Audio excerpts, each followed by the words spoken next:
Roberto Sistina, Father, biblical or Catholic ba ang speaking of tongues? Biblical po yan. Nandiyan yan sa Pentecost. Pero ni-rule out na ni Apostol San Pablo sa 1 Corinthians chapter 14. So ang speaking of tongue is given only for a few. So dalawa lang or tatlo ang magsasalita ng ibang lingwahe at hindi po ito sabay-sabay. So kung may gift of tongue ang isa, hindi sila sabay-sabay. Nandyan yan sa the whole chapter of 1 Corinthians chapter 14. Kung magsabay-sabay na, delikado po yan. It is a spiritual pride. Okay? At unang-una, hindi na kailangan na mag-focus tayo sa gift of tongue. Ang dapat natin ma-promote is the grace of God na matanggap natin sa kanyang mga sakramento. Susunod lang yung mga gift of the Holy Spirit. Ano ba yung 7 gifts of the Holy Spirit? Knowledge. Paano yan? Meron kang speaking in tongue pero wala ka namang knowledge. So mas mabuti pa na ang i-prioritize natin, dagdagan natin yung kaalaman natin. Ang dami na lumapit sa akin na meron silang speaking in tongue. Pero yung kaalaman nila ay kulang.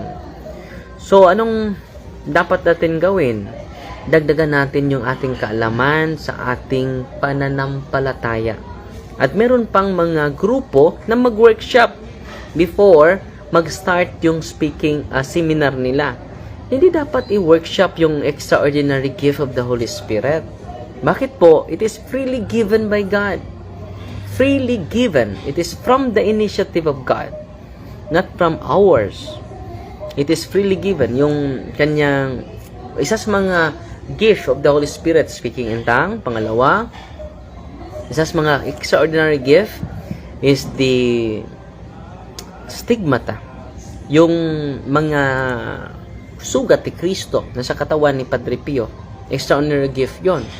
Hindi sasabihin na mag-seminar tayo para makatanggap tayo ng extraordinary gift ni Padre Pio, mag-workshop muna tayo. Kailangan ang mga material na dadalhin. Ito po, pako. Pangalawa, martilyo. And then, step 3, gamitin mo yung pako mo. Ilagay sa iyong kamay. At gamit ka ng martilyo para makatanggap tayo ng stigmata. So, yung extraordinary gift, hindi kailangan ng workshop. It is freely given by God. So, it is given for a few, not for all. Danilo Gambia. So, totoo ba na may gift of tongue? Totoo. Pero it is not given by all. It is only given for a few person. So, yung nangyari sa Pentecost, hindi natin magagamit yon. Dinigrant ni Christ sa Diyos yung speaking in tongue during Pentecost. Bakit? Present po ang different nationalities sa panahon na iyon. Para malubos, maunawaan yung mensahe sa Diyos. So, ginagamit na yung speaking in tongue. Kaya nagsasalita sila ng ibang lingwahe. And then, sa ating seminar, wala namang different nationalities doon present. So, hindi nakailangan.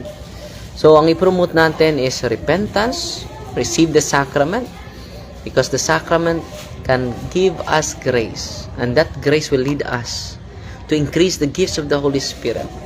Fortitude, knowledge, wisdom, understanding, counsel, fear of the Lord. Ano pa yung iba? Basta 7 gifts of the Holy Spirit. Fortitude, self-control.